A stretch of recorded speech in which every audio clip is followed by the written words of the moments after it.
Make sure press in online challenge there is the math quiz dry run. Then press 2025 there on the left. Okay. Is there a math quiz dry run?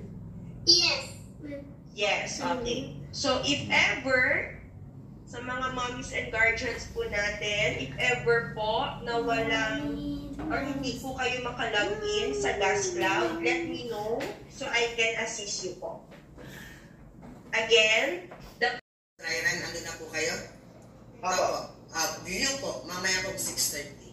view. Kasi kapag pindutin niyo po siya, hindi mo po siya maka-open kasi ang system ay exactly mag-open ng 6:30. And then mag-e-end po ulit ng 6:40. 10 minutes for 10 questions po for our dry run. Sige po, mabiti po. 2 minutes. 3 minutes. 3 minutes.